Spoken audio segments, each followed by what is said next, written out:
safe to be seen.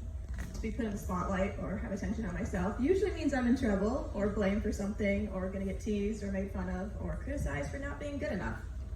So there's lots of ways this could go wrong. I've learned that it's safest to hide. I even had a traumatic experience where I felt suffocated and silenced, but I'm finding my voice again. So here we are. The merge has been amazing. There's a lot of stuff that happened. So I posted stuff on social media, so you can just go read that, and I don't need to be here. Yeah, that's called a vulnerability from a safe distance. Okay, so at my Emerge interview, I specifically requested leaders who are gentle and kind and loving. No Enneagram 8s because they're scary. So I got what I asked for. It was great. It's been very beautiful, very healing, and that's more stories there. But a couple weeks ago, we had girl time with some of the ladies in our small group, and our leaders could not be there, so we were given other leaders who are Enneagram 8s. So I was like, okay, I see where this day is going already. And that morning I realized I've done a great job growing in vulnerability, but I still feel guarded and I kind of feel like a cat and I want to be in control. But I realized that my walls need to come down and it's safe to fall apart. Emerge is a safe place to do that. And now all of a sudden you've given us the leaders that are like, oh, we're doing that today. Okay. We went on a hike and we got to take turns sharing and praying for each other. I don't even know what we were supposed to be sharing because I don't follow directions anymore. So I just shared what I felt like I needed to share, which was that I've learned to be vulnerable from a safe distance, but I still feel guarded, and I need to let the walls crumble and fall apart. And I don't know how to do that, but I'm feeling the tension of the fear and trust and control. And I was getting emotional. I was basically crying the whole time. But yeah, the very short version of the conversation is I was asked, where do you feel that emotion in your body?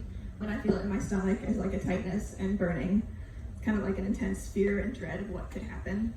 As soon as I said that, I also felt it in my throat, like a chokehold, suffocating and silencing.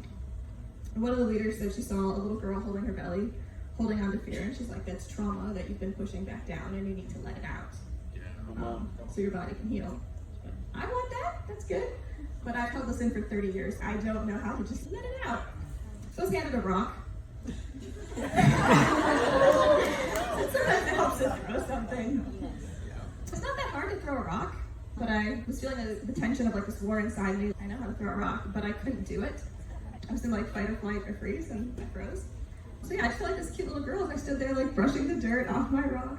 I've got a nice clean rock. Everyone else was just waiting. And finally someone in my group took my arm and said, will you let me help you? And she's the one in the group that to me, she's the mom. And so having the mom offer to help me, something broke inside. Yeah. There's lots of crying. There's trees in front of us, so it's not a good place to throw a rock. So it led me to a good place to throw a rock, and I can't even see through all the tears. But they did not walk me off the cliff, so that's good. And then one of the girls said, but a baseball, when the pitcher throws the ball, they grunt. So it's throw the rock and yell. Again, not that hard, just throw the rock. I still just stood there, awkwardly, and freeze. Until someone said, can we all throw rocks together? Can we throw the rocks with you? And so they each found a rock, and suddenly everything's moving really fast, and we count to 3, and we all throw our rocks, and big group hug, and it's all great and wonderful. Okay. 1, I bet you were. 3. Ah! Woo! How do you feel? Thanks. You can't go pick it back up. My God. Good job, Becky. At the beginning of Emerge especially, I was like, I'm going to do all my assignments correctly. I also felt like I need to do things on my own, and I can't ask for help, and I can't receive help. And at the end, I can't even throw a rock without help. So it's I needed my people with me to help me release that pain so my body can heal, and then I can find my voice again. Wow.